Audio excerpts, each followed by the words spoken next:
الحمد لله كفى والصلاة والسلام على من اصطفى أما بعد أعوذ بالله من الشيطان الرجيم بسم الله الرحمن الرحيم كونوا ربانيين بما كنتم تعلمون الكتاب وبما كنتم تدرسون صدق الله العظيم.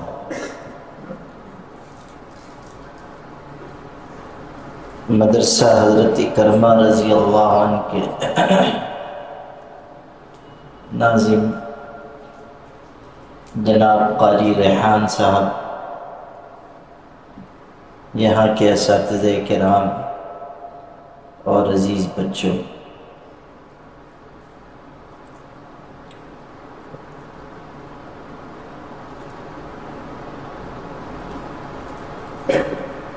مجھے مشغولیت بھی بہت تھی اور طبیعت بھی میری ناساز ہے، لیکن ہمارے قاری ریحان صاحب کے پاس ایسے وظیفے ہیں جو بڑے بڑے جنوں کو قابو میں کرنے کے لیے کافی ہے۔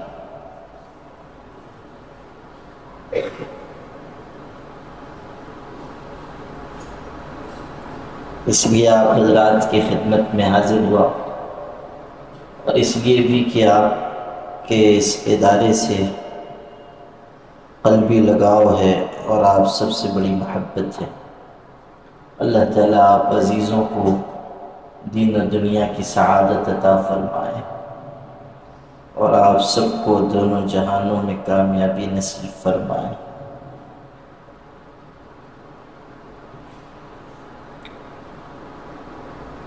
آپ سب لوگ قرآن پاک سے جڑے ہوئے ہیں،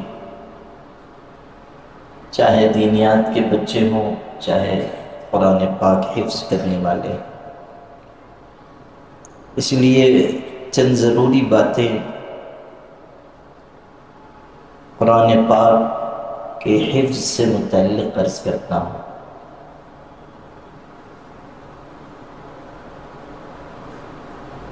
سب سے پہلی بات یہ سمجھنے کی ہے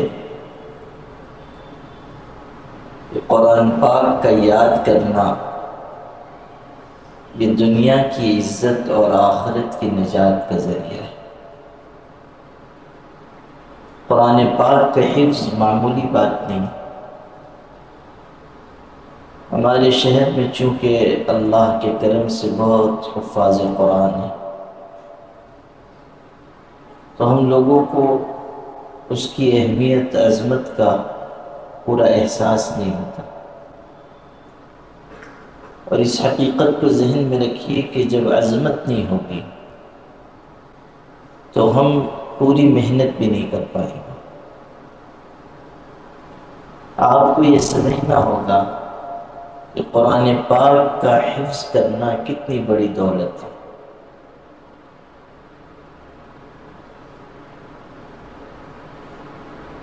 حدیث شریف میں یہ بات آئی ہے کہ قرآن پاک کو محفوظ کرنے والے، اس کے حاملین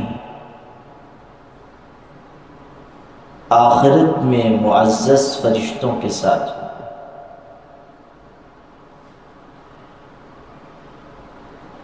یہ بات تو آپ نے بار بار سنی ہوگی کہ حافظ قرآن سفارش کرے گا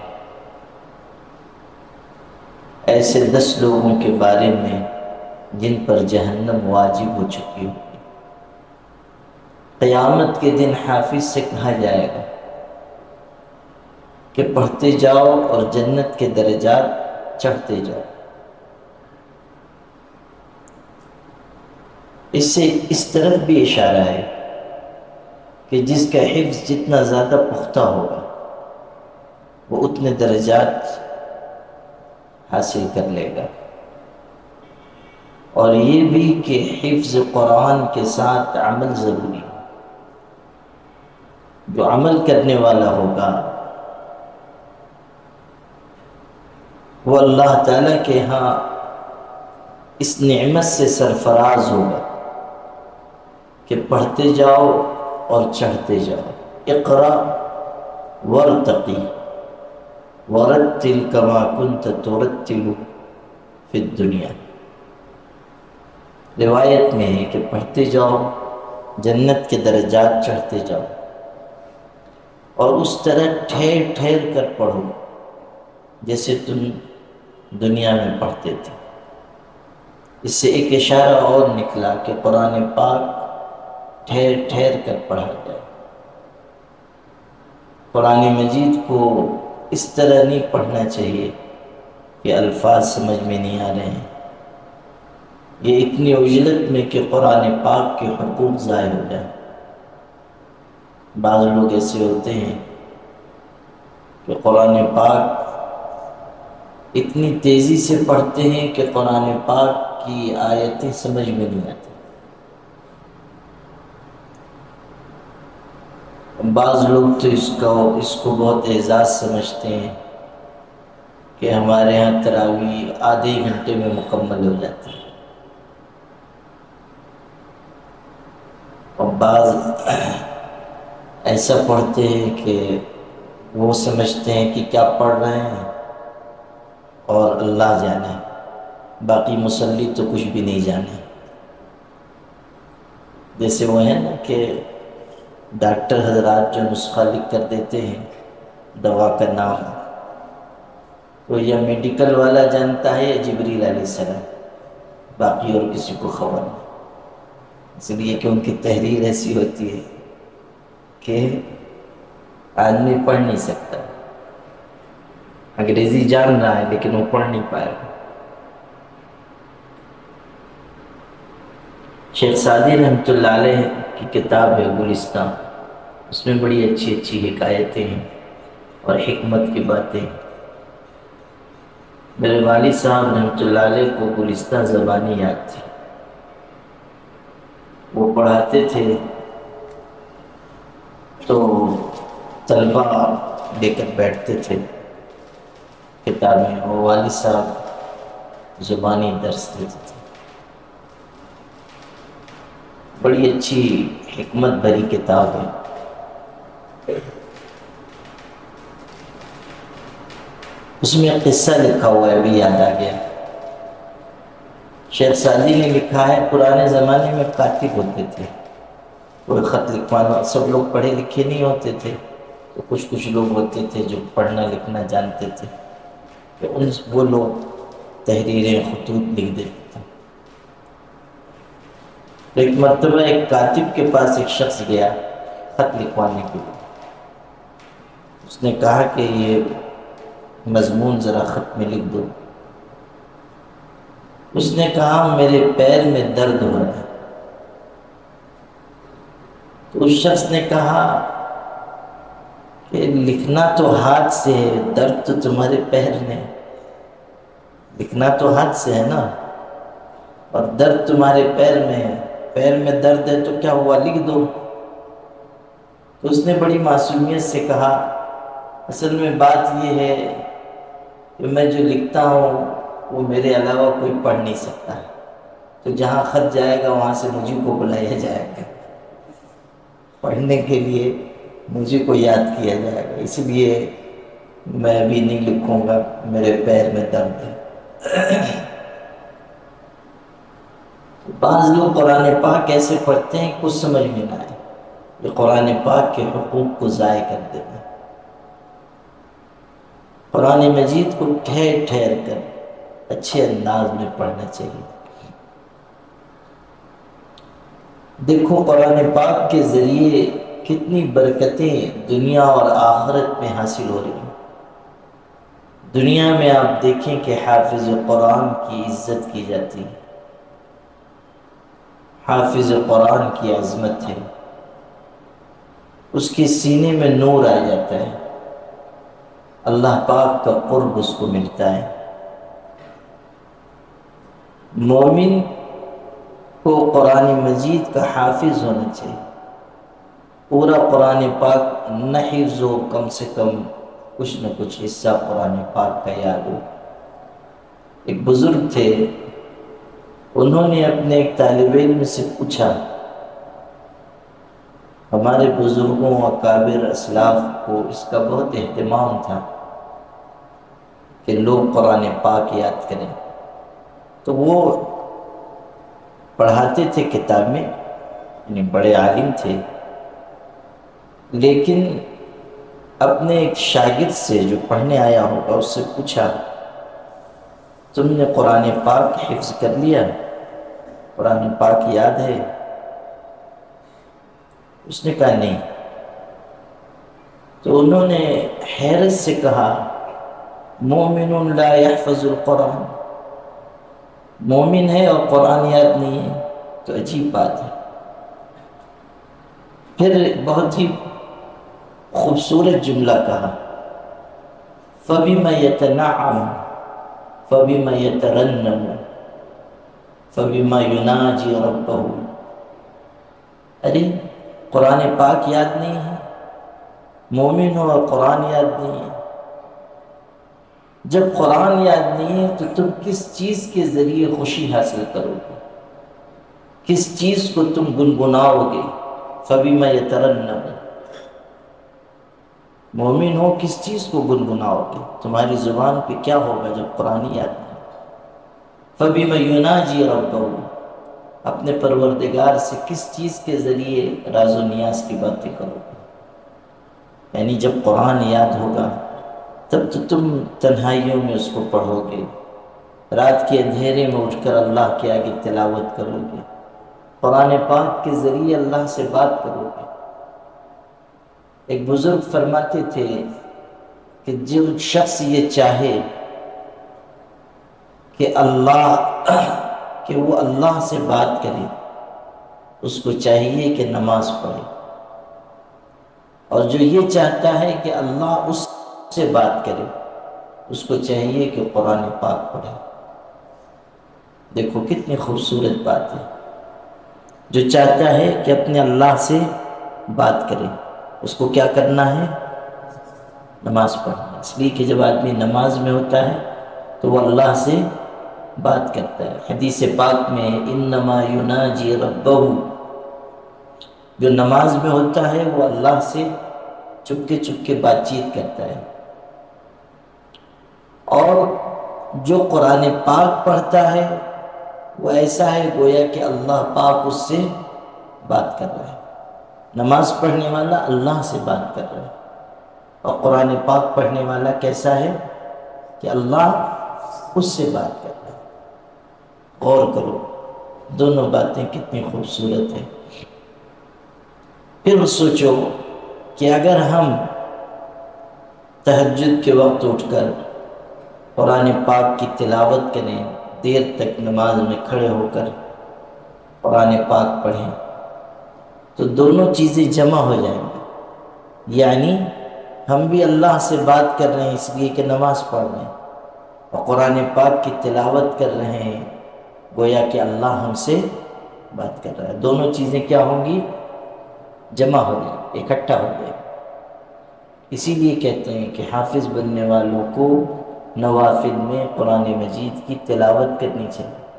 جب ہم قرآن پاک یاد کر رہے ہیں، نوافل میں پڑھیں، تہجد میں، اشراق میں، ظہر سے پہلے سنت ہے اس میں، ظہر کے بعد سنت میں پڑھیں، اوابین میں پڑھیں، جو جو نفل نماز ہو اس میں قرآن مجید کی تلاوت کریں۔ خوب پڑھنا چاہیے، یہ نہیں کہ ہم نے 4 دفعہ پڑھا، سبق یاد ہو گیا، بس چھٹی ہو گئی، نہیں۔ جتنا زیادہ آپ پڑھیں گے اتنی دیر تک آپ کو یاد رہے گا۔ قصہ سناتا ہوں آپ کو۔ ایک عالم تھے، وہ ہمیشہ جب ان کا طالب علمی کا زمانہ تھا تو وہ خوب اپنا سبق دہراتے تھے، بار بار پڑھتے تھے۔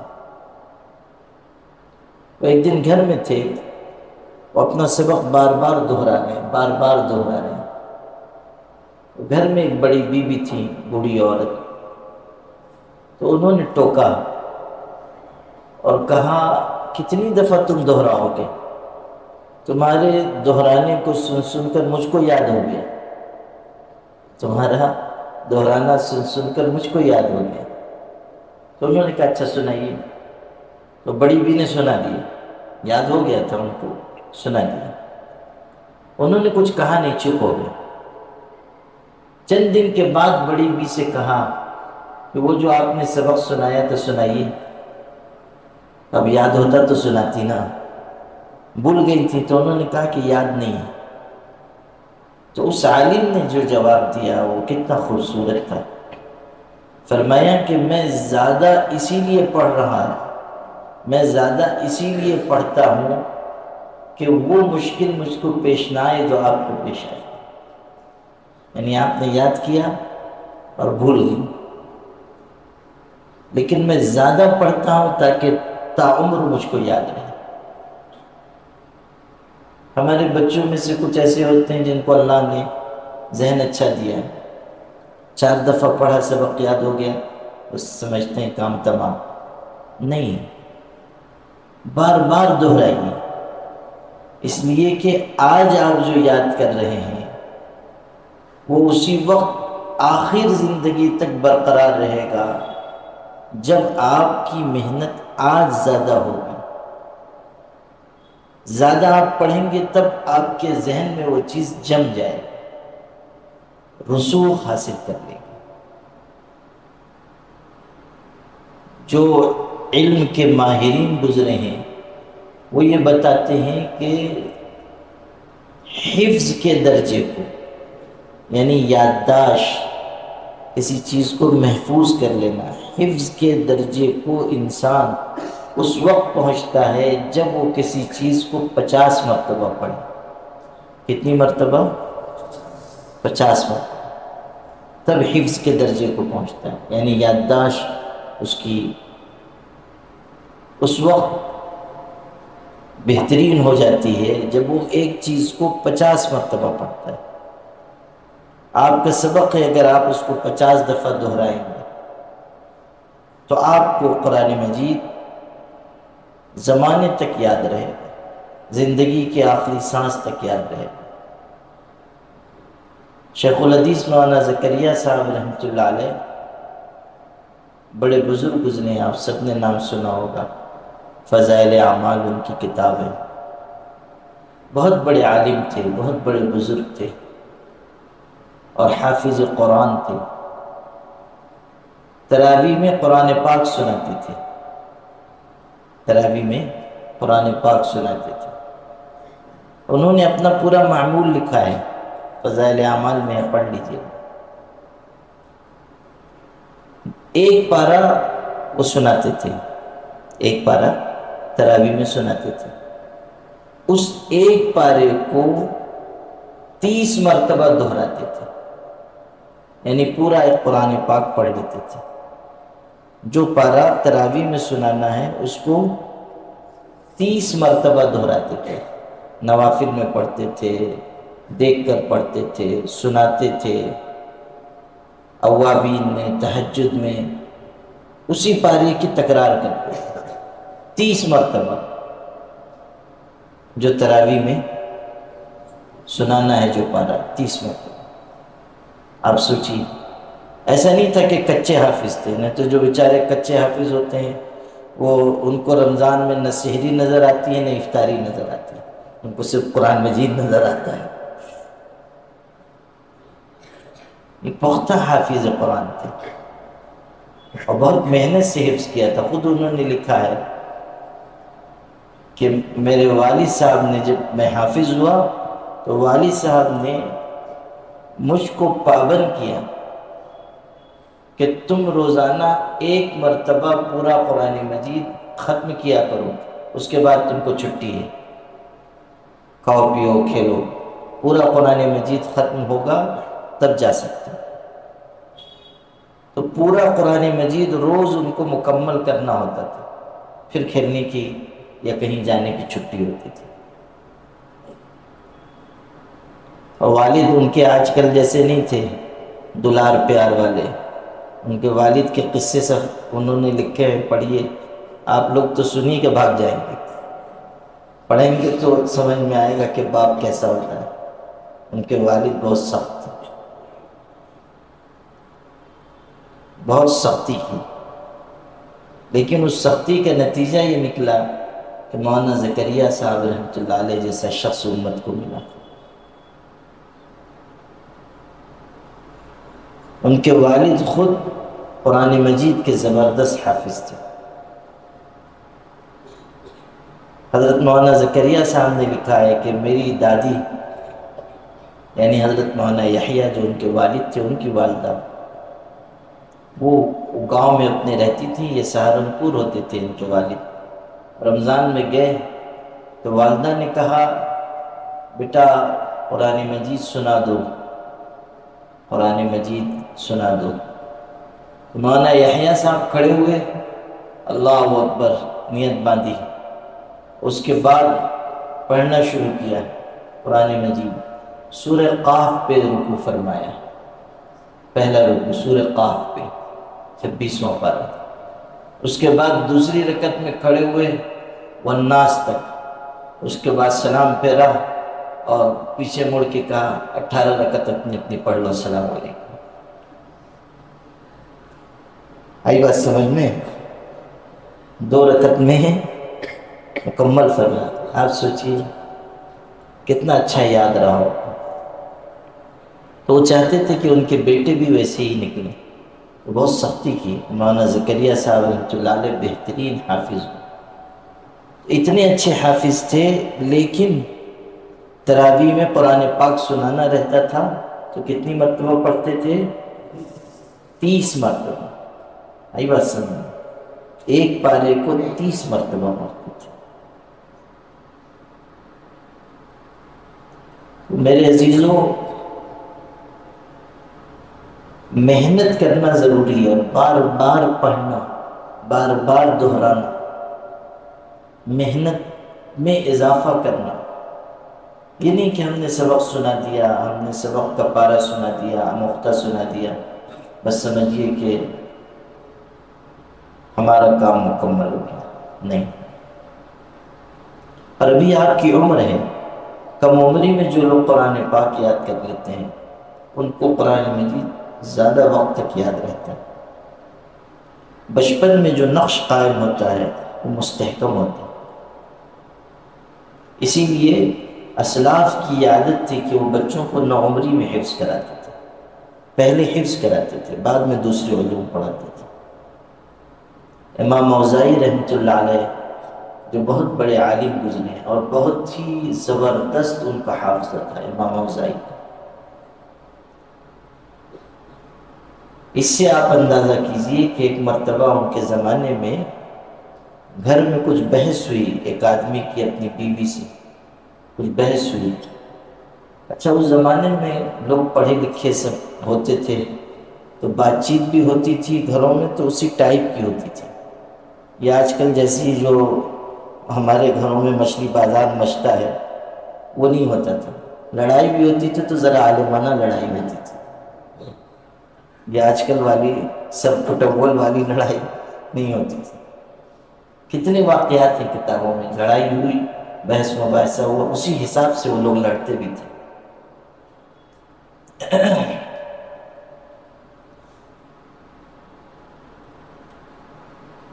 تو گھر میں جھگڑا ہوا، میاں بیوی میں تکرار ہوئی اور وہ شوہر کو زیادہ غصہ آ گیا۔ اس نے کہا اپنی بیوی سے کہ اگر امام اور زائی کو 1,00,000 حدیثیں یاد نہ ہو تو تجھ کو 3 طلاق دی، اور اس طرح دی کہ امام اور زائی کو اگر 1,00,000 حدیثیں یاد نہ ہو تو تجھ کو 3 طلاق۔ اب غصے میں کہہ دیا، غصہ آتا ہے آدمی کو، قابو نہیں رہ جاتا۔ ایک دن مجھ کو اورنگ آباد سے کسی نے فون کیا، کہنے لگا میرے دوست نے اپنی بیوی کو 100 طلاق دے دی، پڑھی کہ نہیں پڑھی؟ 100 طلاق۔ میں نے کہا 3 پڑھ گئی ہے، باقی 97 بچا کے رکھے، بوقت ضرورت کام آئے۔ غصے میں جو ہے 100 طلاق دیتا، یہ بھی نہیں کہ 3 پہ اکتفا کرتا، 100 طلاق۔ ایک سے ایک آتے، ایک آیا بولنے لگا، غصے میں اتنا تھا کہ طلاق بولا مگر توہین سے نہیں بولا، تے سے بولا، پڑھی کہ نہیں پڑھی؟ عجیب۔ ہمارے یہاں بھی نہ ایک سے ایک لوگ ہیں۔ اچھا دے دیتے ہیں، اس کے بعد آ کے ہم لوگوں کو پریشان کرتے ہیں۔ اللہ اکبر۔ ایک دلچسپ قصہ سنا دوں، پھر اگلی بات کرتے ہیں۔ اس پہ طلاق پہ یاد آ گیا۔ وہ ہارون الرشید تھا، بہت بڑا بادشاہ۔ اس کے ہاں ایک شخص آیا، وہ بہت بڑا عالم بھی تھا ہارون الرشید۔ اس نے کہا حضرت بڑا عجیب واقعہ ہوا بادشاہ سلامت۔ انہوں نے کہا کیا ہوا؟ کہا ایک عربی شخص نے ایک وقت میں 5 عورتوں کو طلاق دے دی۔ 5 عورتوں، دھیان سے سنو تو سمجھ میں آئے، 5 عورتوں۔ وہ بادشاہ عالم بھی تھا۔ اس نے کہا اگر تم 4 کہتے تو میں سمجھ لیتا، 5 عورتوں کو ایک وقت میں کیسے طلاق ہو سکتی ہے؟ 4 ہی کی تو گنجائش ہے نا، ایک وقت میں آدمی 4 بیویاں رکھ سکتا ہے، 5ویں کہاں سے چلی آئے؟ تو اس نے کہا واقعہ سن لیجیے۔ کہا کیا ہوا؟ کہا کہ ایک عربی شخص اپنے گھر لوٹا اور بھوکا بھی تھا، تھکا ہوا بھی تھا، اس کی 4 بیویاں تھیں۔ گھر میں داخل ہوا تو دیکھا کہ وہاں پہ مہابھارت مچی ہوئی ہے، لڑائی ہو رہی ہے، 4 بیویاں ایک دوسرے سے جنگ کر رہی ہیں۔ تو اس نے کچھ سمجھانا چاہا تو سمجھنے کے لیے بھی تیار نہیں، اس کا غصہ اور بڑھا۔ اس میں سے ایک جو زیادہ بول رہی تھی، اس کی طرف اس نے اشارہ کر کے کہا تو بہت زیادہ بول رہی ہے، تجھ کو 3 طلاق دے دو۔ اب جب اس کو ایک کو پڑھی تو باقی کو فکر ہوئی، تو دوسری نے کہا ارے ایسے کوئی طلاق دیتا ہے؟ اس نے کہا تجھ کو بھی 3 طلاق۔ تو تیسری اس نے دیکھا کہ یہ تو بہت ہی معاملہ خراب ہے، کہا اللہ سے ڈرو، ایسے مت طلاق دو۔ اس نے کہا وہ اللہ سے ڈرانے والی، تجھ کو بھی 3 طلاق۔ وہ بھی ہوئی فارغ، بچی ایک۔ اس نے دیکھا کہ اب تو میں ہی ہوں، سمجھ رہی ہوگی کہ مجھ کو تو نہیں ہوگی طلاق۔ اس نے کہا لوگ کیا کہیں گے کہ عربی شخص نے ایک وقت میں 3 بیویوں کو طلاق دے دی۔ اس نے کہا تجھ کو بھی 3 طلاق۔ تو چاروں فارغ ہو گئی، چاروں کی چھٹی۔ پڑوس میں جو پڑوسن تھی، اس کے کان تو ادھر ہی لگے ہوئے تھے کہ بازو میں کیا ہو رہا ہے۔ جب چاروں کو طلاق ہو گئی تو اس نے کہا کیسے عجیب شخص ہو، چاروں کو طلاق دے دی، کوئی ایک کو تو باقی رکھنا تھا، کون کھلائے گا پلائے گا؟ وہ تو غصے میں تھا۔ اس نے کہا میرا بس چلتا، تیرے شوہر کی اجازت ہوتی تو تجھ کو بھی دے دیتا۔ وہ شوہر بھی پہلے سے جلا بھلا بیٹھا تھا، اس نے کہا اجازت ہے۔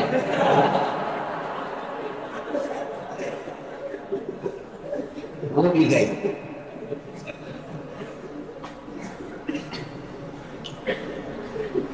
آئی بات سمجھ میں؟ تو اس کو بھی، اس کی بھی چھٹی ہو گئی۔ تو ایسے ایک وقت میں کیا ہوا، 5 کو طلاق ہو گئی۔ اچھا خیر سنو، امام اوزاعی رحمۃ اللہ علیہ کے بارے میں اس شوہر نے یہ کہا کہ اگر امام اوزاعی کو 1,00,000 حدیثیں یاد نہ ہو تو تجھ پر 3 طلاق۔ اس سے میں کہہ تو دیا، لیکن پھر پریشان ہوا، بھاگا حضرت امام اوزاعی کے پاس آیا، آ کر پورا قصہ بیان کیا۔ حضرت نے سننے کے بعد کہا جاؤ اطمینان سے اپنی بیوی کے ساتھ رہو، امسک علیک زوجتک، جاؤ اپنی بیوی کے ساتھ رہو۔ مجھ کو 1,00,000 سے زیادہ حدیثیں یاد ہیں، آپ غور کریں، 1,00,000 حدیثوں سے زیادہ مجھ کو یاد ہے۔ آپ اندازہ کیجیے کیسی قوت حفظ رہی ہو۔ اب سنیے ان کی بات۔ حضرت امام اوزاعی رحمۃ اللہ علیہ درس دیتے تھے حدیث شریف کا، فقہ کا، بہت بڑے عالم تھے، امام تھے۔ تو جب ان کے حلقے درس میں کوئی نوعمر نظر آتا، کم عمر، تو پوچھتے تھے حل حفظت القرآن، قرآن یاد ہے؟ اگر وہ کہتا ہاں یاد ہے تو کہتے تھے اقرأ یوصیکم اللہ فی اولادکم، اگر کہتا یاد ہے تو کہتے تھے یوصیکم اللہ پڑھو۔ حافظ کا امتحان تو وہی ہوتا ہے نا، یوصیکم اللہ میں۔ مرنے والے مر جاتے ہیں، ان کا حصہ بقرہ قرآن میں اترا ہے، ہم کو پڑھتے پڑھتے نانی یاد آ جاتی۔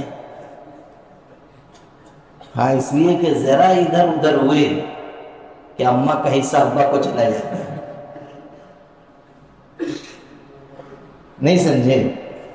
سب حصے بیان ہوئے یوصیکم اللہ میں، وراثت کے حصے بیان ہوئے، تو اگر ذرا ادھر ادھر ہم نے کیا تو ان کا حصہ ان کو گیا، اور ہماری نماز بغداد شریف گئی، نماز فاسد۔ متشابہات بہت ہیں، تو وہ پڑھوا کر جو ہے سنتے تھے۔ ہمارے استاد تھے مولانا جاوید صاحب رحمۃ اللہ علیہ، بہت اچھے حافظ قرآن تھے، ہم لوگوں کو جلالین پڑھاتے تھے، نہیں ترجمہ قرآن پڑھاتے تھے، جلالین تو مولانا زبیر صاحب پڑھاتے تھے، ترجمہ قرآن پڑھاتے تھے، اور میں سوال خوب کرتا تھا تو بیچارے عاجز ہو جاتے تھے۔ اس زمانے میں اس سے جب میں پڑھتا تھا اس سے کئی سال پہلے سے وہ کتب خانے میں لگ گئے تھے تجارت میں، تو بہت سی چیزیں ان کے ذہن میں رہتی بھی نہیں تھی، کہیں میں پوچھ لیتا تھا وہ بیچارے مشکل میں آ جاتے تھے۔ مجھ سے کہتے تھے جب آتے تھے کلاس میں تو کہتے تھے سب کو سوال کرنے کی اجازت ہے سوائے اس کے، مجھ پہ پابندی ہو جاتی تھی۔ قرآن مجید ان کو بہت اچھا یاد تھا، بہترین حافظ تھے، بہترین۔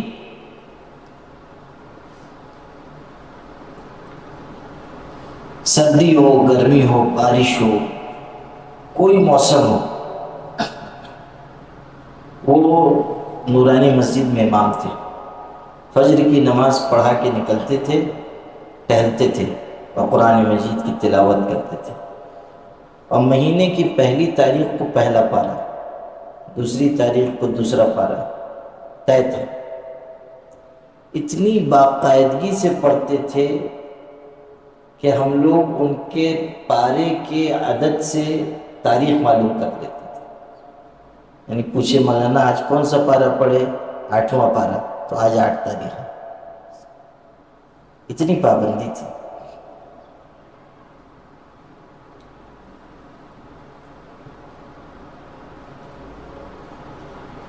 اللہ لا الہ الا اللہ۔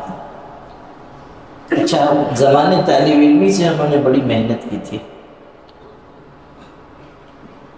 ایک دفعہ خود سنایا کہ ناسک میں اس زمانے میں شبینہ پڑھانے کے لیے گئے، نوعمر تھے، کہنے لگے بس سے ہم لوگ سفر کر کے گئے، اور کئی تھے شبینہ پڑھانے والے، تو بس میں لٹک وٹک کے گئے، ہوا لگی، بخار آ گیا ان کو وہاں پہنچے تھے،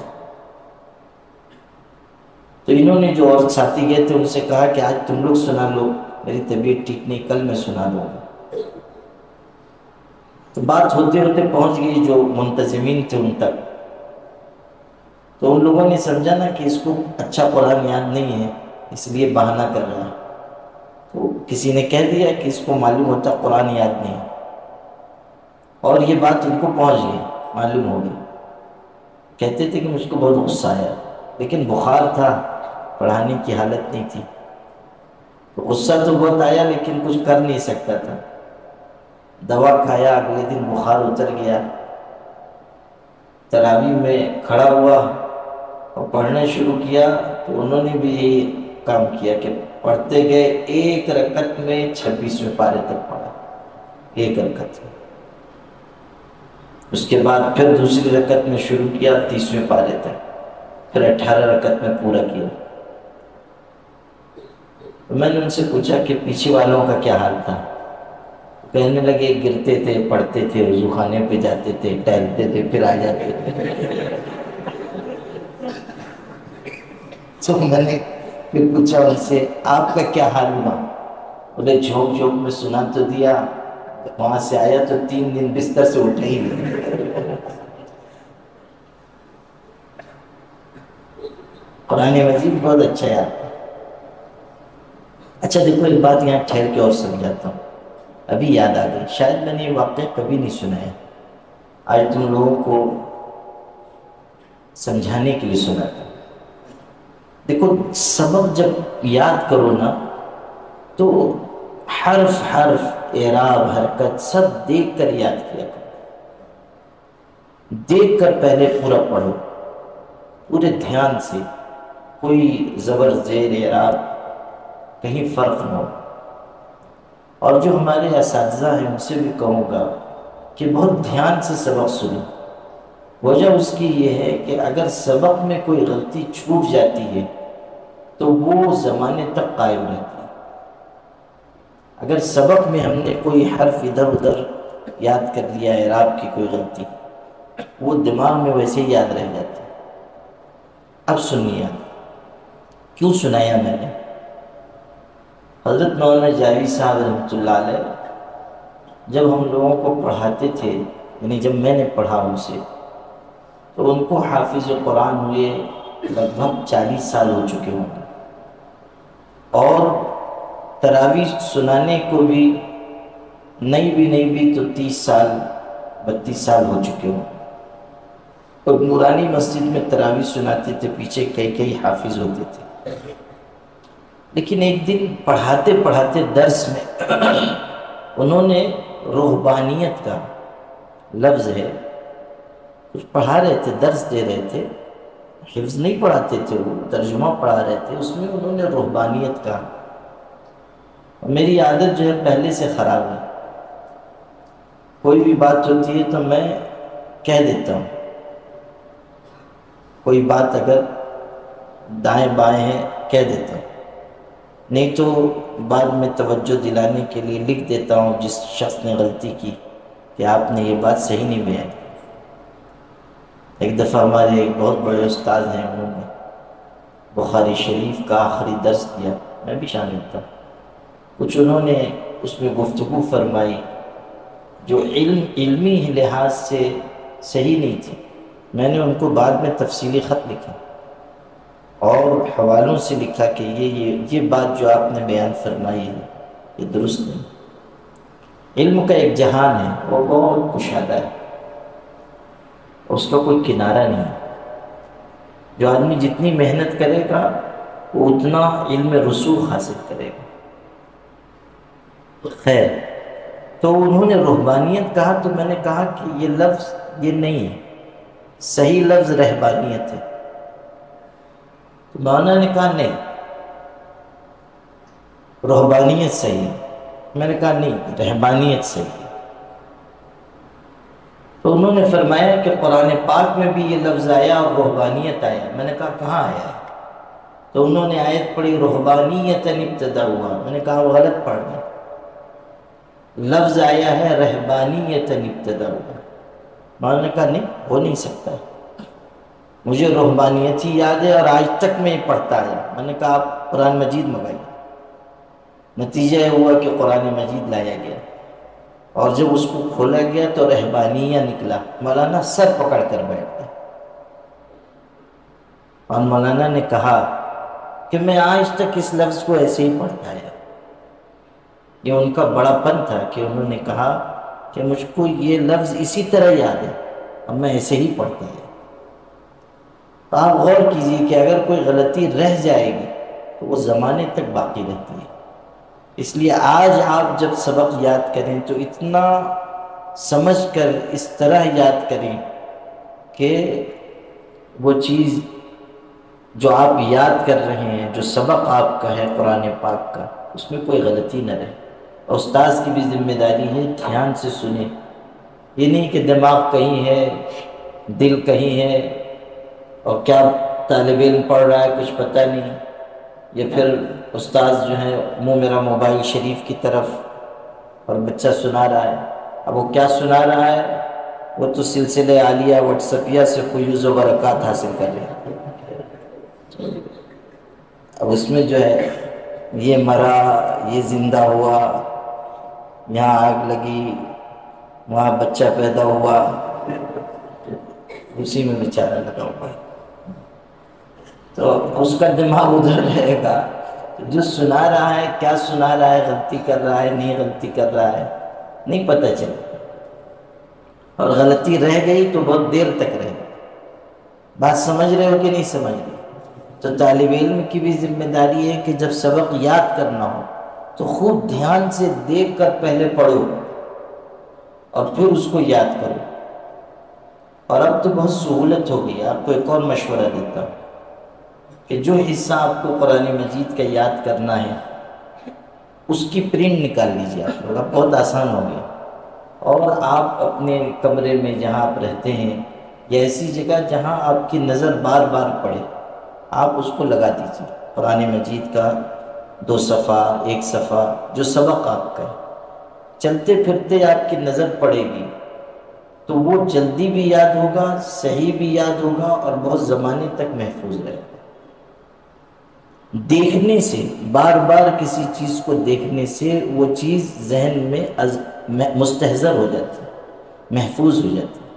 یہ بھی یاد کرنے کا ایک طریقہ ہے۔ کوئی عبارت اگر کسی طالب علم کو یاد کرنی ہے، نہیں یاد ہو رہی ہے، وہ اس کو لکھ کر لگا لے اور اس پر نظر پڑتی رہے، وہ یاد ہو جائے۔ تو اسی طرح قرآن پاک کا صفحہ ورق اگر آپ لگا دیں اور بار بار نظر پڑتی رہے آپ کی، تو اس کے ذریعے بھی آپ کو جلد یاد ہوگا اور زیادہ دنوں تک محفوظ رہے گا۔ یہ بھی طریقہ ہے۔ اور بار بار پڑھیے، یہ نہیں کہ 2-4 دفعہ پڑھا اور چھٹی ہو گئی۔ اچھا، آپ کو میں امام اوزاعی رحمۃ اللہ علیہ کا واقعہ سنا رہا تھا، وہ بات پوری کر لوں۔ امام اوزاعی کے حلقے درس میں اگر کوئی بچہ نوعمر نظر آتا تھا، پوچھتے تھے قرآن یاد کیا؟ وہ کہتا تھا ہاں، تو کہتے تھے یوسیکم اللہ پڑھ کے سناؤ۔ وہ پڑھ کے سناتا تھا۔ اگر نہیں یاد ہے، وہ کہتا تھا کہ قرآن کا حافظ نہیں ہوں، تو فرماتے تھے جاؤ پہلے قرآن پاک یاد کرو پھر ہم سے پڑھنے کے لیے آنا۔ واپس لوٹاتے تھے کہ پہلے قرآن پاک یاد کرو۔ اور یہ بھی فرماتے تھے کہ کم عمری میں، بچپن میں جو یاد کیا جاتا ہے وہ زیادہ عرصے تک محفوظ رہتا ہے۔ تو ابھی آپ لوگوں کو زیادہ توجہ مرکوز کرنی چاہیے پڑھنے کی طرف، اور حفظ قرآن جلد از جلد مکمل کرنے کی کوشش کرنی چاہیے۔ یہ نہیں کہ پڑھ رہے ہیں اور 2 سال 4 سال 5 سال اسی میں لگے ہوئے، نہیں، اتنی محنت کیجیے کہ تیزی سے آپ یاد کریں، اچھا اور پختہ یاد کریں، اور اس کے لیے زیادہ سے زیادہ کوشش اور زیادہ سے زیادہ جد و جہد کا مزاج بنائیں۔ اب اسی سے جڑی ہوئی ایک بات اور کہتا ہوں، قوت حفظ کے لیے سب سے زیادہ جو چیز مفید ہے وہ گناہ کو چھوڑ دینا ہے۔ گناہ کو چھوڑ دینے سے بڑھ کر یادداشت کو تیز کرنے والی کوئی چیز نہیں۔ یہ ذہن میں رکھیے، یادداشت کو بہتر بنانے کے لیے انسان کو گناہ سے محفوظ رہنا چاہیے۔ جو گناہوں سے جتنا زیادہ بچے گا اس کی یادداشت اتنی اچھی ہوتی جائے گی۔ جن لوگوں کو اللہ نے بہترین قوت حفظ عطا کی، ان لوگوں کا یہ کہنا ہے کہ ہم نے گناہوں سے اجتناب یعنی گناہ سے بچنے سے بڑھ کر یادداشت کو بہتر بنانے والی کوئی چیز نہیں دیکھی۔ جب آدمی گناہ کرتا ہے تو پھر اس کا حافظہ صحیح نہیں رہ جاتا، بھولنے لگ جاتا ہے، چیزیں ذہن سے نکل جاتی ہیں۔ کہتے ہیں نا، درو گورا حافظہ نباشت، فارسی میں کہتے ہیں جھوٹ بولنے والے کا حافظہ سلامت نہیں رہتا۔ جو آدمی جھوٹ بولنے کا عادی ہو، ایسا نہیں کہ اکا دکا جھوٹ بول رہا ہے، نہیں، ایسا جس کی عادت ہی جھوٹ بولنے کی، اردو میں ایک ضرب المثل ہے، جب منہ کھولا جھوٹ بولا۔ تو جو اس ٹائپ کے ہوتے ہیں ان کا حافظہ سلامت نہیں رہ جاتا، یعنی جو لوگ ایسے ہوں کہ جب منہ کھولیں خربوزے جتنا کھولیں اور تربوزے جتنا جھوٹ بولیں، تو ایسے لوگوں کا حافظہ سلامت نہیں رہتا۔ درو گولا حافظہ نباشد، اس کا نتیجہ کیا نکلتا ہے کہ آج انہوں نے کوئی بات جھوٹی کہی، آپ ایک آدھ مہینے کے بعد آپ نے کوئی بات پوچھی، تو ان کو یاد نہیں رہا کہ میں نے پہلے کیا کہا تھا، اور جھوٹی تو کہنا ہے، گڑھ کر ہی تو بیان کرنا ہے، تو اس کے خلاف کہہ دیں گے جو پہلے کہہ چکے۔ یاد نہیں رہے گا کہ پہلے تو میں نے اس شخص سے ایسی بات بیان کی تھی۔ تو جو آدمی گناہ کا عادی ہوتا ہے اس کا حافظہ سلامت نہیں رہتا۔ حافظے کی سلامتی گناہ سے حفاظت نہیں۔ اب یہاں سے آپ کو آج کی اس نشست کے دوسرے حصے کے بارے میں عرض کرتا ہوں۔ طالب علم کی زندگی کیسی ہو اس پر میں نے عرض کیا، اور چونکہ آپ لوگ زیادہ تر حفظ قرآن سے جڑے ہوئے ہیں اس لیے وہ باتیں کہیں جو آپ لوگوں کے کام کی۔ اب یہ کہ طالب علم کے لیے تصوف کی راہ پر چلنے کی کیوں ضرورت ہے؟ وہ اسی لیے ضرورت ہے کہ آج کا دور جو ہے وہ فتنوں کا ہے، گناہ کا ہے، نافرمانی کا ہے، اور اگر ہم گناہ میں پڑ گئے تو پھر ہم یا تو علم سے محروم ہو جائیں گے، اور اگر ہم نے علم حاصل کر بھی لیا تو ہمارا علم فائدے کا نہیں ہوگا، ہم سے کسی کو کوئی فیض نہیں ہوگا، ہمارا علم مفید نہیں ہوگا۔ چار پایا برو کتابیں چند، ایسا ہوگا جیسے کوئی چوپایا ہے جس پر چند کتابیں رکھ دی گئی۔ گدھے کے اوپر اگر 2 من کتاب بھی لاد دو گے تو وہ علامہ نہیں بنے گا۔ گدھے پر اگر 2 من کتاب بھی آپ لاد دیں وہ مولوی بن جائے گا، عالم بنے گا؟ نہیں بنے گا۔ ایسے ہی اگر ہم نے بہت کچھ معلومات حاصل کر لی لیکن ہم میں عمل نہیں ہے، گناہ سے ہم بچتے نہیں ہیں، نافرمانی سے ہم بچتے نہیں ہیں، تو پھر ہمارے علم کا کوئی فائدہ نہیں ہے۔ اسی لیے کہتے ہیں عالم بلا عمل کشجر بلا ثمر، کہ ایسا عالم جو عمل نہیں کرتا اس درخت کی طرح ہے جس پر پھل نہیں آتا، اس درخت کی طرح ہے جس پر پھل نہیں آتا۔ ایسے درخت سے کیا فائدہ ہو؟ ایسے درخت سے کیا فائدہ ہوگا جس پر پھل نہ لگے؟ جس درخت پر پھل لگتے ہیں لوگ اسی سے فائدہ اٹھاتے ہیں نا۔ جو بے پھل کا درخت ہو اس کو کون دیکھتا ہے؟ بات سمجھ رہے ہو کہ نہیں سمجھ رہے؟ تو اگر ہم نے معلومات بہت حاصل کر لی، ذرا آگے بڑھ جائیے، جگہ تنگ ہو رہی ہے، ادھر سے لوگ آ رہے ہیں، ایسا نہ ہو کہ ہم لوگ ہی باہر ہو جائیں، اس لیے تھوڑی سی جگہ بنا لو۔ ہاں سنتے رہو۔ تو سمجھے کہ نہیں سمجھے؟ معلومات حاصل کرنا اور عمل نہ کرنا، علم حاصل کرنا اور عمل نہ کرنا، یہ چیز مفید نہیں ہے۔ اب سمجھیے کہ ہم علم تو حاصل کر رہے ہیں، عمل کا جذبہ کیسے پیدا ہوگا؟ عمل کا جذبہ آتا ہے اللہ والوں کی صحبت سے، کسی صاحب دل سے تعلق قائم کرنا، ان سے بیعت ہونا، ان سے تربیت لینا۔ صرف بیعت ہونا نہیں، یہ بھی آج کل بڑا فیشن چل پڑا ہے کہ ہم تو فلاں پیر صاحب سے بیعت ہیں، اور فلاں پیر صاحب سے بیعت ہوئے 3 سال ہو گئے، کبھی پیر صاحب کی زیارت ہی نہیں ہوئی، کبھی ان سے کوئی بات چیت ہی نہیں، کوئی ملاقات ہی نہیں۔ بعض ایسے خوش نصیب مریدین ہیں، میرے بھی ہیں، کہ جن کی زیارت جب میں جاؤں تب ہوتی ہے۔ آئی بات سمجھ میں؟ نہیں، ادھر ادھر مت دیکھو، اس مجلس میں کوئی نہیں ایسا خوش نصیب، ایسے لوگ دوسری جگہ پائے جاتے ہیں۔ تو دیکھو عقل مند آدمی وہ ہوتا ہے جو جہاں جائے وہاں سے اپنی عزت بچا کے چلا جائے، آئی بات سمجھ میں؟ ایسا نہیں کرنا چاہیے کہ جہاں گیا وہیں لاٹھی گھوسے چلا دیا اور خود جانا اس کا وہاں سے نکلنا مشکل ہو گیا. تو یہ نہیں ہونا چاہیے.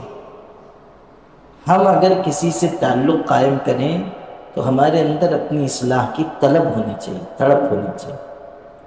اور پیر ایسے شخص کو بنانا چاہیے جس سے ہم استفادہ کر سکیں، جس سے ہم کو محبت ہو، جس سے ہم تربیت حاصل کر سکیں. یہ ضروری ہے. اور پیر بنانا اس لیے نہیں ہے کہ ہمارے دل میں یہ جذبہ ہو کہ ہم خود بھی پیر بن جائیں گے. جی ہاں، آج کل ماشاءاللہ لوگ ڈھونڈ ڈھونڈ کر ایسے پیروں سے مرید ہوتے ہیں جو جلدی خلافت دیتے ہیں تاکہ وہ بھی خلیفہ صاحب بن جائیں. حضرت حاجی امداد اللہ مہاجر مکی رحمۃ اللہ علیہ جو بہت بڑے شیخ تھے، ان کے ہاں ایک صاحب رہے. کئی سال رہنے کے بعد کہنے لگے حضرت آپ کے ہاں لوگ آتے ہیں ان کو فائدہ ہوتا ہے، میں اتنے دن سے ہوں مجھ کو کچھ زیادہ فائدہ نہیں ہوا. حضرت نے پوچھا سب معمولات پورے کرتے ہو؟ ذکر اذکار؟ الحمدللہ سب کرتا ہوں. حضرت تھوڑی دیر چپ ہوئی. اللہ والوں کو اللہ تعالیٰ کی طرف سے کیسی کیسی باتیں سجھائی جاتی ہیں. اچانک انہوں نے پوچھا تم جو سب معمولات ذکر اذکار کرتے ہو کس نیت سے کرتے ہو؟ وہ بھی بیچارہ بڑا سیدھا سادہ تھا، اس نے بھی بالکل صاف صاف کہا. کہنے لگا حضرت یہی نیت ہے کہ آپ سے کچھ نعمت ملے گی تو ہم بھی تقسیم کریں گے.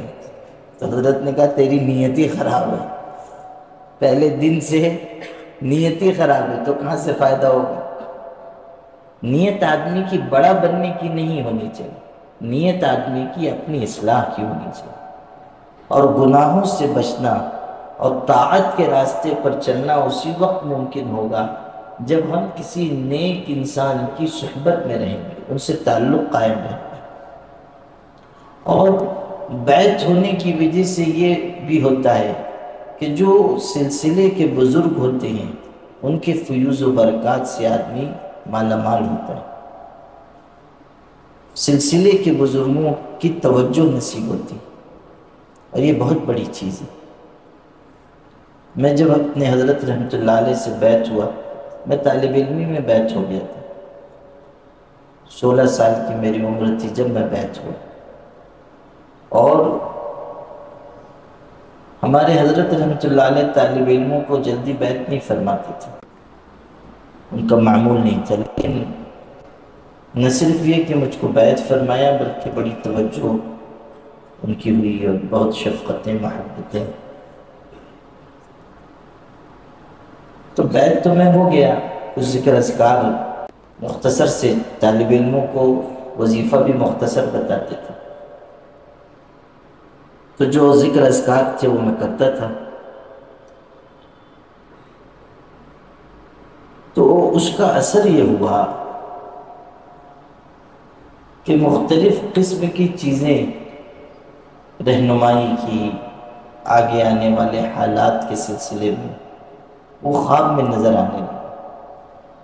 اور آپ لوگوں کو، آپ عزیزوں کو سمجھانے کے لیے اور شوق دلانے کے لیے کہتا ہوں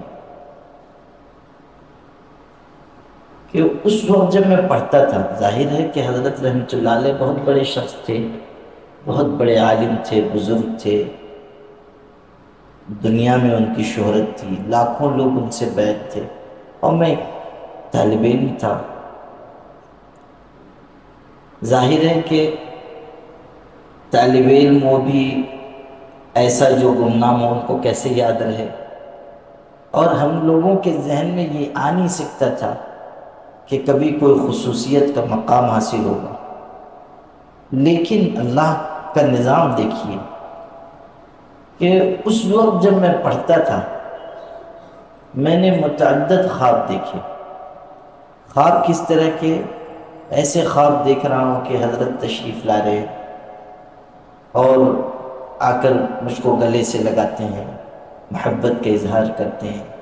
ایک دفعہ خواب دیکھا کہ حضرت کہہ رہے ہیں کہ میں صرف آپ سے ملنے کے لیے چل کر آیا ہوں.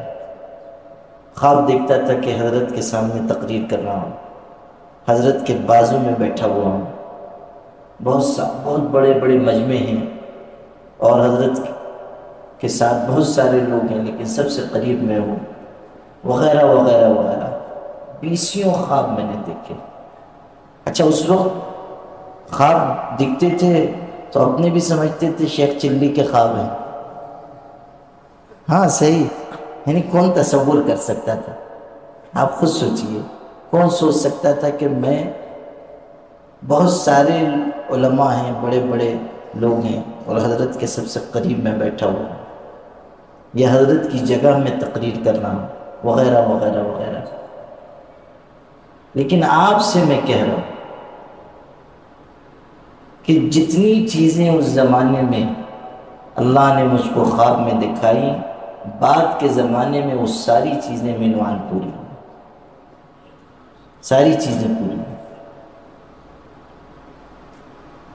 حضرت رحمۃ اللہ علیہ کے ساتھ بڑے بڑے جلسوں کو خطاب کرنے کا موقع ملا، ان کی محبت، شفقت، بڑے بڑے علماء ہوتے تھے، لیکن حضرت کا یہ اعتماد اور محبت تھی کہ وہ ہمیشہ مجھ کو اپنے قریب بٹھاتے تھے۔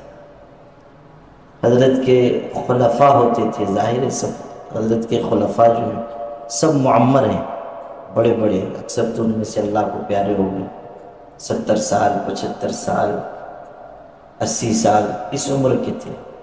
خلفاء بھی ہوتے تھے، اور ظاہر ہے کہ اس عمر کے ہیں، تب بھی حضرت یہ خصوصیت برتتے تھے کہ ان کے بازو میں بیٹھنے کی عزت صرف مجھ کو حاصل ہوتی تھی اگر میں موجود ہوں تو۔ جب میں جاتا تھا حضرت کے ہاں خانقاہ میں، اگر میں خانقاہ میں مقیم ہوں اور جمعہ بیچ میں آیا تو کوئی عالم ہو، بزرگ ہو، حضرت کے خلفاء ہوں، خود حضرت کے مدرسے کے اساتذہ ہوتے تھے، لیکن اللہ کی طرف کی بات ہے، میرا کوئی کمال نہیں ہے، اللہ تعالیٰ جس کو چاہتا ہے نواز دیتا ہے۔ حضرت رحمۃ اللہ علیہ اگر میں ہوتا تھا، جمعہ کی نماز مجھے سے پڑھواتے تھے، میری تقریر ہوتی تھی، نماز میں پڑھاتا تھا۔ حضرت رحمۃ اللہ علیہ خود اقتدا فرماتے تھے، حضرت پیچھے نماز پڑھتے تھے۔ تو یہ آپ کو اس لیے سنا رہا ہوں کہ اس وقت جس کو ہم شیخ چلی کا خواب سمجھتے تھے، وہ بعد کے دور میں سب پورا ہوا۔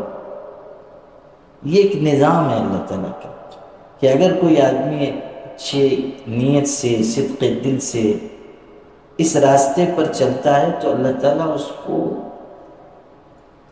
سلسلے کے بزرگوں کی توجہات، فیوز و برکات سے مالا مال فرماتے ہیں، علم میں، عمل میں برکت نصیب فرماتے ہیں، اور اللہ تعالیٰ مختلف قسم کی چیزیں اس پر کھول دیتے ہیں۔ میں نے ایک دفعہ خواب دیکھا، ہمارا سلسلہ جو ہے وہ سلسلہ قادریہ ہے، پہلا جو بنیادی سلسلہ ہے، یعنی حضرت شیخ عبد القادر جیلانی رحمۃ اللہ علیہ۔ آپ لوگ تو ان کو زیادہ پہچانتے ہوں گے، آپ لوگوں کا علاقہ ایسا ہے۔ ہاں،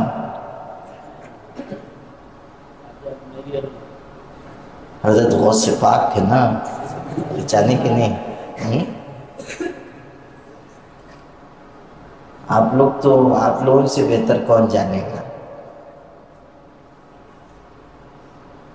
بہت سی جگہوں پر تو تعلیم دی جاتی ہے، اٹھو تو یا غوث، بیٹھو تو یا غوث۔ ہاں، تو اس طرح جو ہے حضرت خواجہ عبد القادر جیلانی رحمۃ اللہ علیہ بہت بڑے شخص تھے، اولیاء میں بہت بڑا مقام ہوتا ہے۔ مشائخ نے تو یہاں تک لکھا ہے کہ ان کا مقام اولیاء میں ایسا ہے جیسا مقام فرشتوں میں حضرت جبریل کا ہے۔ اور حضرت شیخ عبد القادر جیلانی کے بعد دنیا میں کسی سلسلے میں، صرف ان کے سلسلے میں نہیں، دنیا میں کہیں کسی بھی خطے میں، کسی بھی سلسلے میں جس کسی شخص کو ولایت ملتی ہے وہ حضرت شیخ عبد القادر جیلانی کے توسط سے ملتی ہے، یہ علماء نے لکھا ہے، یعنی صوفیاء کرام، مشائخ۔ جو ان میں اہل علم ہوئے، بہت بڑے شخص تھے۔ اور اولیاء کرام میں جو کرامات ان سے ہوئی، جو کرامات حضرت سے صادر ہوئی اور جس تواتر کے ساتھ نقل ہوئی، اور کسی ولی کے بارے میں وہ بات نہیں ملتی۔ بہت کرامات اور حیرت انگیز،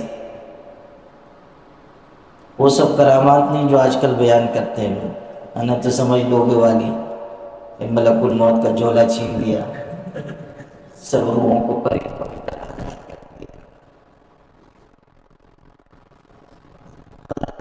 کی کرامات بالکل برحق ہے۔ اس کا مطلب یہ نہیں ہے کہ گھر میں کرامات کی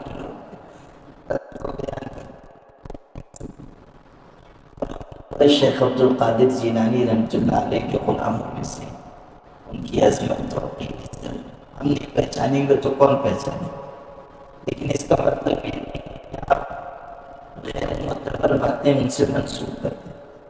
خیر، تو وہ بہت بڑے شخص تھے، ولی کامل بھی، عالم جلیل بھی۔ سلسلے کی برکتیں کیسے ظاہر ہوتی ہیں وہ آپ کو بتا رہا ہوں۔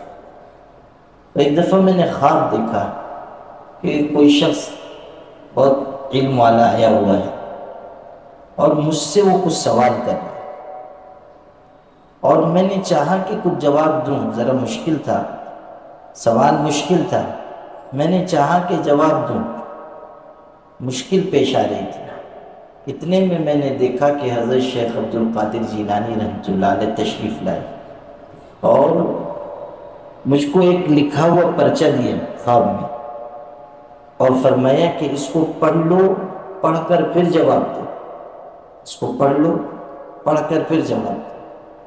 جو وہ پوچھ رہا تھا اس کا جواب اس پر لکھا ہوا تھا، اس کو پڑھ لو، پڑھ کر پھر جواب دو۔ اولیاء کرام کی توجہات، ان کی برکات ظاہر ہوتی ہیں، اور جس سلسلے سے آدمی جڑتا ہے، چونکہ سلسلے سے جڑنے کی وجہ سے وہ روحانی اولاد کے درجے میں آ جاتا ہے۔ تو جیسے آدمی کو جسمانی اولاد پر توجہ ہوتی ہے، روحانی اولاد پر بھی توجہ ہوتی ہے۔ تو جو مریدین ہوتے ہیں وہ اولاد کے درجے میں ہوتے ہیں، اولاد کی طرح ہوتے ہیں، اور شیخ ان کے لیے باپ کی طرح ہوتا ہے۔ تو اس حقیقت کو آپ سمجھیں کہ کسی سلسلے میں ہم صدق دل سے جڑیں گے تو گناہوں سے حفاظت ہوگی، نیکیوں کی طرف رغبت ہوگی، کوئی رہنما ہمارا ہوگا جس سے ہم پوچھ سکیں گے، رہنمائی لے سکیں گے۔ کہتے ہیں من لہو شیخ فشیخہ الشیطان، کہ جس کا کوئی شیخ نہیں ہوتا اس کا شیخ شیطان ہوتا، ابلیس۔ اور پھر وہ کیسی کیسی رہنمائی کرے گا وہ تو آپ لوگوں کو معلوم ہے۔ جس کا مرشد شیطان ہو وہ کدھر جائے گا؟ جنت میں جائے گا؟ وہ تو سیدھا دوزخ میں جائے گا۔ جس کا مرشد شیطان ہو، جس کا شیخ شیطان ہو، اس کا ٹھکانہ دوزخ کی آگ ہے، وہ تو گناہ اور نافرمانی کی طرف لے جائے گا۔ تو جس کا شیخ نہیں ہوتا اس کا شیخ کون ہوتا ہے؟ شیطان ہوتا ہے۔ ہر شخص کو ضرورت ہے کہ وہ کسی سے اپنا تعلق قائم کرے اور ان سے اپنی اصلاح کرائے، ان سے رہنمائی حاصل کرے۔ یہ بات بھی سمجھیے کہ جب اچھے انسانوں کی صحبت میں انسان رہتا ہے اچھا بنتا ہے، بروں کی صحبت اختیار کرتا ہے برا بنتا ہے۔ آپ لوگ قرآن پاک حفظ کر رہے ہیں، آپ کو قرآن پاک سے مثال دیتا ہوں۔ دیکھیے حضرت نوح علیہ السلام کا واقعہ قرآن میں آیا ہے کہ نہیں؟ 12ویں پارے میں ان کا اور ان کے بیٹے کا واقعہ ہے۔ حضرت نوح نے پکارا تھا کہ آ جاؤ، کیا کہا؟ یا بنیر کب معنا، آ جاؤ، اے میرے بیٹے تم بھی کشتی میں ہمارے ساتھ سوار ہو جاؤ۔ اس نے کیا کہا؟ میں نہیں آؤں گا، نافرمان تھا، کنعان نام تھا اس کا، اس نے کہا میں نہیں آؤں گا، اور طوفان سے بچاؤ کے لیے اس نے کیا کہا تھا کہ میں پہاڑ کی چوٹی پر چڑھ جاؤں گا، طوفان میرا کچھ بگاڑ نہیں پائے گا۔ تو حضرت نوح علیہ السلام نے کہا لا عاصم اليوم من امر اللہ الا من رحم، آج اللہ تعالیٰ کے عذاب سے کوئی بچا نہیں سکتا ہے مگر وہ جس پر اللہ تعالیٰ رحم کھائے، یعنی وہی بچ سکے گا جس پر اللہ کی رحمت ہو۔ جب طوفان آیا تو وہ بچا، کنعان ابن نوح بچا نہیں بچا، ہلاک ہونے والوں کے ساتھ وہ بھی ہلاک ہو گیا، تباہ و برباد ہوا، ڈوب گیا۔ اولاد کس کی تھی بتاؤ؟ اولاد کس کی تھی؟ پیغمبر کی۔ نوح علیہ السلام پیغمبر تھے نا، پیغمبر کی اولاد ہے، لیکن برے لوگوں کے ساتھ رہنا شروع ہوا، بروں کی سنگت اختیار کی، نتیجہ کیا ہوا کہ نہ صرف یہ کہ تباہ و برباد ہوا، بلکہ جب حضرت نوح علیہ السلام نے اللہ تعالیٰ سے یہ گزارش کی کہ اللہ تو نے وعدہ کیا تھا کہ میرے خاندان کو بچا لے گا، اور یہ میرا بیٹا ہے ڈوب رہا ہے، اس کو بھی بچا لے، تو کیا جواب آیا تھا؟ کون بتائے گا؟ بتاؤ، قرآن پاک میں ہے نا، انہو لیس من اہلی، کیا جواب آیا؟ انہو لیس من اہلی، نوح یہ تمہارے خاندان کا نہیں۔ حضرت نوح سے کیا کہا گیا؟ یہ تمہارے خاندان کا نہیں ہے، گویا کہ بتایا گیا کہ اگر تمہارے راستے پر نہیں چل رہا ہے تو نبوت کا خاندان اس کے ہاتھ سے چھوٹ گیا۔ بات سمجھ میں آئی؟ برے لوگوں کی صحبت اختیار کرنے کی وجہ سے نبوت کے خاندان سے اٹھا کر اس کو باہر پھینک دیا گیا۔ یہ ہے ایک مثال، بروں کی صحبت کی مثال۔ اور اچھوں کی صحبت کی مثال سورہ کہف میں آئی ہے۔ اصحاب کہف چلے تھے تو ان کے پیچھے پیچھے کون چلا تھا؟ کتا چلا تھا، جانور۔ کتا وہ جانور ہے کہ کسی کو برا کہنا ہوتا ہے تو لوگ کہتے ہیں یہ کتا ہے۔ بات سمجھے کہ نہیں سمجھے؟ یہ کتا ہے، اور اگر کسی کو کہہ دیجئے بہت برا لگ جاتا ہے، اگر کسی کو کوئی کہہ دے تو اس کو بہت برا لگتا ہے۔ حالانکہ انگریزوں کو آپ دیکھیں گے کہ وہ کتوں کو اعلیٰ ترین جانور سمجھتے ہیں، اس کو ایسے پیار کرتے ہیں کہ اپنی اولاد کو بھی نہیں کرتے، اور اس کو اتنی سہولتیں کتوں کو دیتے ہیں۔ فطرت کی بات ہے نا، جن کو جس طرف جھکاؤ ہوتا ہے ادھر ہی۔ ہمارے ہاں تو یہ ہے کہ جہاں کتا ہوگا جس گھر میں، وہاں فرشتے نہیں آئے۔ وہ ایک تھے انگریزوں سے بہت متاثر تھے، ٹرین میں سفر کر رہے تھے مسلمان مگر عصری تعلیم یافتہ تھے، انگریزوں سے بہت متاثر، انگریزوں کا زمانہ بھی تھا، تو وہ آئے تو کتا ساتھ میں تھا۔ حضرت مولانا اشرف علی تھانوی رحمۃ اللہ علیہ بھی سفر کر رہے تھے، تو انہوں نے دیکھا کہ ایک گدھا ایک کتے کے ساتھ چلایا، تو انہوں نے ٹوکا، تو اس نے کہا اصل میں مولانا بات یہ ہے کہ آپ نہیں آتے، مجھ کو موت سے بہت ڈر لگتا ہے، اس لیے میں نے کتا رکھ رکھا ہے، یہ رہے گا تو ملک الموت نہیں سمجھے، یہ رہے گا تو فرشتہ آئے گا ہی نہیں، تو اپنے مری گئی ہے۔ تو حضرت نے کتنا خوبصورت جواب دیا، فرمایا موت آتی ہے کہ نہیں؟ اس نے کہا آتی ہے۔ کہا فرشتے اس کی روح نکالتے ہیں نا، جو کتے کی نکالے گا وہ تیری نکال لے گا، یعنی لوگ کہیں گے کتے کی موت مر گیا، کتے کی موت مر گیا، نہیں سمجھے؟ جو کتے کی روح نکالے گا وہی تیری بھی روح نکال لے گا۔ اچھا آپ غور کیجئے کہ کتا ناپاک جانور ہے، لیکن نیک لوگوں کے پیچھے پیچھے چلا، اور انہوں نے چاہا بھی کہ اس کو دور کر دیں، لیکن وہ گیا نہیں، ان کے ساتھ رہا، نیک لوگوں کی صحبت اختیار کی۔ اس کا نتیجہ یہ نکلا کہ قرآن پاک میں اس کا تذکرہ ہے، اور قیامت تک اس کا ذکر قرآن پاک میں محفوظ ہے، قیامت تک۔ آپ سوچئے کہ ایک جانور جس کو حقیر سمجھا جاتا ہے، وہ نیک انسانوں کے ساتھ رہا تو اللہ نے اس کو یہ عزت عطا کی۔ اور ایک روایت میں یہ بات آئی ہے کہ جو چند جانور جنت میں داخل کیے جائیں گے، ان میں اصحاب کہف کا کتا بھی ہوگا۔ یہ مقام کیسے ملا؟ بتاؤ کیسے ملا؟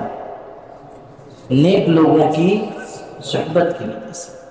پیغمبر کی اولاد نے برے لوگوں کی صحبت اختیار کی، جو اس کی عزت تھی وہ مٹی میں مل گئی، اور ایک جانور نے نیک انسانوں کا ساتھ اختیار کیا تو اللہ نے اس کو عزت عطا کی۔ بات سمجھ میں آئی کہ نہیں؟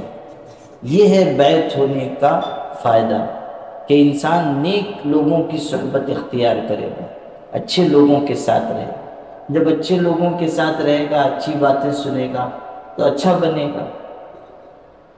تو اس میں ضروری ہے کہ اگر ہم چاہتے ہیں کہ نیک بنے، پرہیزگار بنے، اچھے طالب علم بنے، اچھے عالم بنے، تو ہمارے لیے ضروری ہے کہ ہم کسی اچھے شخص سے، مرشد کامل سے رابطہ قائم کریں، ایسے شخص سے جس کو واقعی علم ہے، جس میں واقعی تقویٰ ہے، جس نے کسی شیخ کی صحبت میں رہ کر خود اپنی اصلاح کرائی ہے۔ یہ ضروری ہے، یہ نہیں کہ کسی کے بھی ہاتھ میں ہاتھ دے دیں، نہیں۔ آدمی کو دیکھنا چاہیے کہ کون شخص اس لائق ہے کہ میں اس سے اپنی اصلاح کرا سکتا ہوں، ان سے اپنے آپ کو جوڑنا چاہیے، اور پھر ان سے جوڑ کر محنت کرنی چاہیے، ذکر کرنا، جو وہ بتائیں اس پر عمل کرنا، جو ہدایت دیں اس کو اختیار کرنا۔ اس سے زندگی میں برکتیں آئیں گی، اور اس کی وجہ سے آپ کو اللہ تعالیٰ ترقیات سے نوازے گا۔ عمل کرو گے انشاءاللہ۔ اب دو عمل چھوٹے چھوٹے سکھا دیتا ہوں۔ دیکھو قرآن پاک میں مختلف نبیوں کی دعائیں آئی ہیں، مختلف نبیوں کی۔ ربی انی لما انزلت الی من خیر فقیر، کس پیغمبر کی دعا ہے؟ بتاؤ، سب کو فیل کر دوں گا۔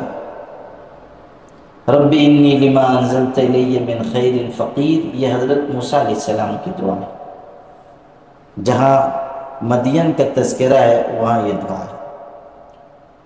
حضرت زکریا کی دعا ہے، قرآن پاک میں آئی ہے، رب لا تذرنی فردا وانت خیر الوارثین۔ ان کی دعا ہے اولاد کے سلسلے میں۔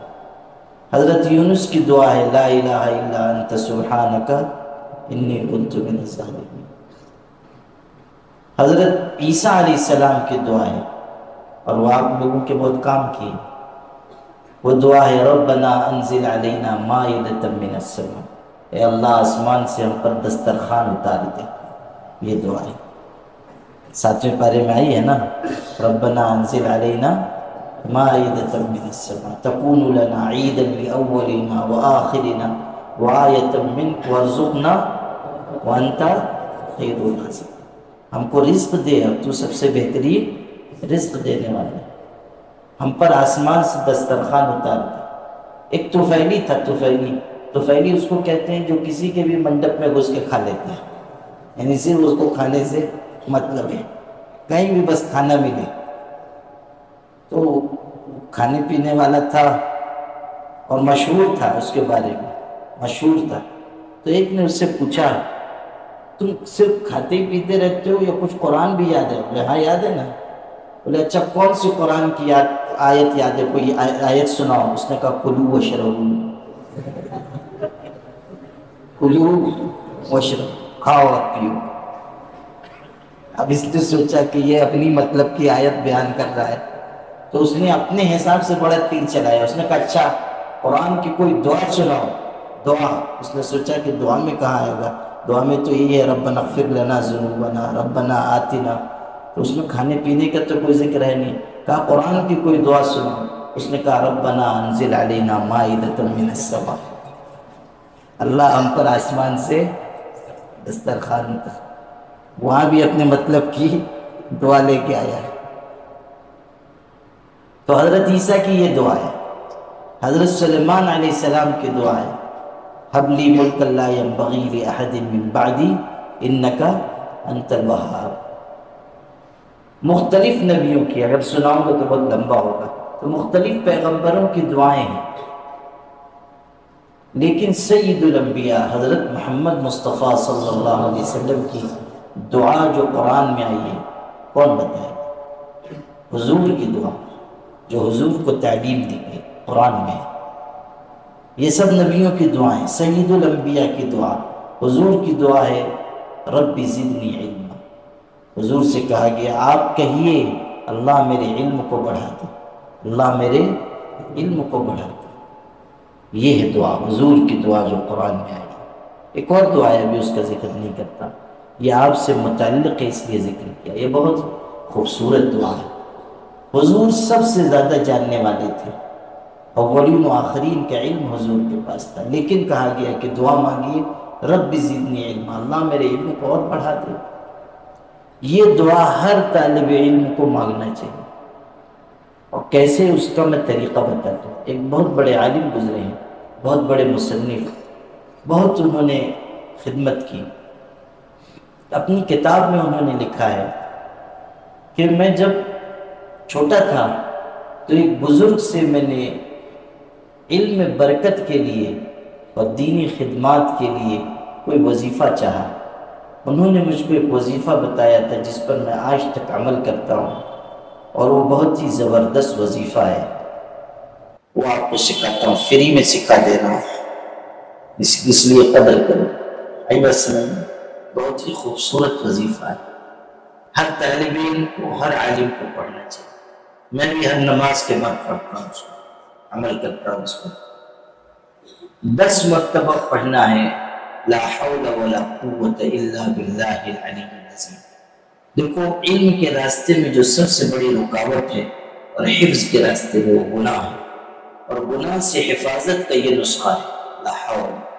حضرت صلی اللہ علیہ وسلم نے فرمایا یہ عرش کے خزانوں میں سے ایک خزانہ ہے، لا حول ولا قوت الا باللہ۔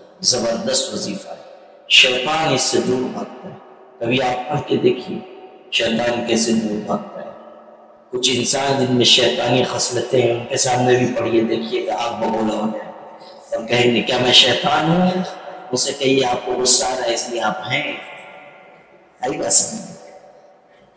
لا حول ولا قوت الا باللہ سے شیطان دفع ہوتا ہے، لا حول ولا قوت الا باللہ العلی العظیم 10 دفعہ، پھر رب زدنی علما اس کو 10 دفعہ، اور تیسری چیز ہے رب اشرح لی صدری ویسر لی امری واحلل عقدۃ من لسانی یفقہوا قولی۔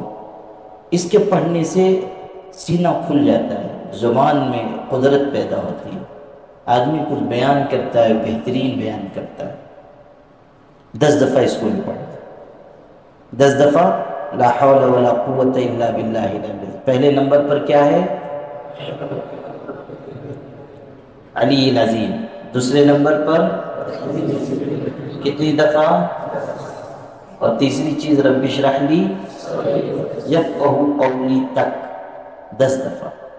یہ زبردست وظیفہ ہے، اس کو آپ لوگ پابندی سے پڑھیں گے انشاءاللہ، علم میں برکت کے لیے، یادداشت میں برکت کے لیے، گناہ سے حفاظت کے لیے، آئندہ دین کی خدمت کی توفیق کے لیے، وقت میں برکت کے لیے، سب نیت کر لیجیے انشاءاللہ۔ جتنی نیت کریں گے اللہ سب پوری فرمائے گا۔ بات سمجھ گئے؟ بہت مختصر بھی ہے وظیفہ، آسانی سے پڑھ سکتے ہیں، اور بہترین وظیفہ ہے، مجرب اور مفید وظیفہ ہے، پڑھو گے انشاءاللہ۔ یہ ایک چیز میں نے بتائی۔ دوسری چیز وظیفے کے طور پر بتاتا ہوں، وہ ہے آیت الکرسی ہر فرض نماز کے بعد اہتمام سے پڑھنا۔ حضرت نبی کریم صلی اللہ علیہ وسلم نے فرمایا جو آیت الکرسی ہر نماز کے بعد پابندی سے پڑھتا ہے اس کے اور جنت کے درمیان موت کے علاوہ کوئی رکاوٹ نہیں ہے، یعنی مرے گا اور سیدھا جنت میں۔ ایک دفعہ آیت الکرسی پڑھنے میں کیا دشواری ہے، کتنا آسان ہے، جیسے ہی سلام پھیرے امام پڑھ لیجیے ایک دفعہ آیت الکرسی، اس سے حفاظت بھی ہوتی ہے، شیاطین جنات یہ سب آیت الکرسی کے آگے ڈھیر ہو جاتے ہیں۔ مجھ کو اس کا بہت تجربہ ہے، آپ لوگوں کو جتنا میں دیکھتا ہوں تو دوسری مخلوقات سے بھی سانپ پڑتا رہتا ہے، تو یہ جو ہے زبردست چیز ہے، اس کا میں نے تجربہ کیا۔ اور جنات شیاطین قصہ کوئی سناؤں گا نہیں، تم لوگ رات کے وقت جو ہے مناسب نہیں،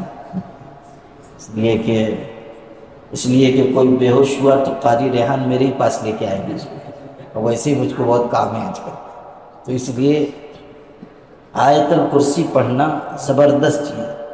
شیاطین الانس والجن اثر نہیں کرتا، ان کا اثر نہیں ہوتا۔ آئی بات سمجھ میں؟ حضرت ابو ہریرہ کا قصہ تو پڑھے ہوگے نا کہ نہیں؟ حضرت ابو ہریرہ رضی اللہ عنہ کو حضرت نبی کریم صلی اللہ علیہ وسلم نے مال غنیمت آیا تھا، اس پر حضرت نے ان کو محافظ مقرر کیا اور کہا چوکیداری کرنا، رات کو کوئی لے کر نہیں جائے۔ کہتے ہیں میں رات کو چوکیداری کر رہا تھا، اچانک ایک عجیب آدمی آ گیا، اس کے ہاتھ پہ بڑے بڑے بال تھے اور عجیب و غریب قسم کا تھا، وہ آیا اور اس نے سب اپنے دامن میں غلہ اناج بھرنا شروع کر دیا، اور میں نے جا کر اس کو پکڑ لیا اور کہا کہ چراتے ہو؟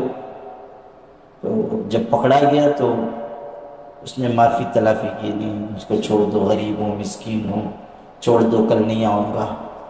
انہوں نے بھی بیچارے صحابی تو چھوڑ دیا۔ صبح کو حضور سے بیان کیا کہ ایسا ایسا قصہ ہوا۔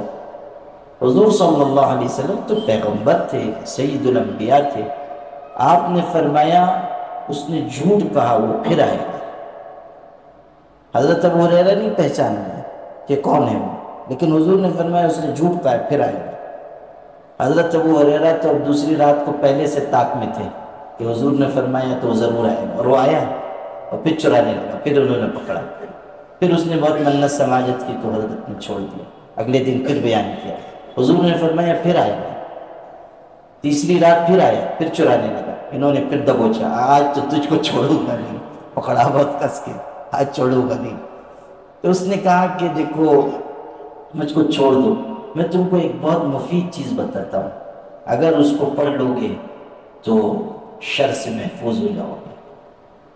صحابہ دین کے کتنے شوقین تھے، کہا کہ اچھا بتاؤ، اس نے کہا آیت الکرسی، اگر یہ پڑھ لو گے شر سے محفوظ ہو جاؤ گے اور کوئی تم پر غلبہ نہیں پا سکے گا۔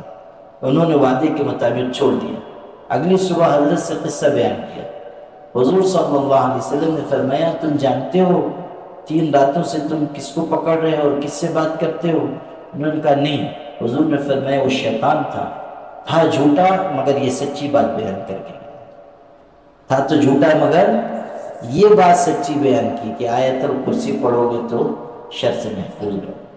تو آیت الکرسی ایسی زبردست چیز، ہمارے سلسلے میں اس کو بہت اہتمام ہے، ہر فرض نماز کے بعد پڑھی جاتی ہے، تو آپ لوگ بھی پڑھیں گے انشاءاللہ۔ اچھا معلوم ہوا کہ 17 بچے حافظ ہو رہے ہیں، کون کون حافظ ہو رہے ہیں؟ ہاتھ اٹھاؤ ذرا، اس سال جو حافظ ہو رہے ہیں۔ اچھا ماشاءاللہ، تو آپ لوگوں کا عالم بننے کا بھی کچھ ارادہ ہے یا بس یہی تمت بالخیر؟ کچھ ہے ارادہ؟ بولو میاں تم تو الٹا ہاتھ اٹھا رہے ہو، سونیا گاندھی کے خاندان سے۔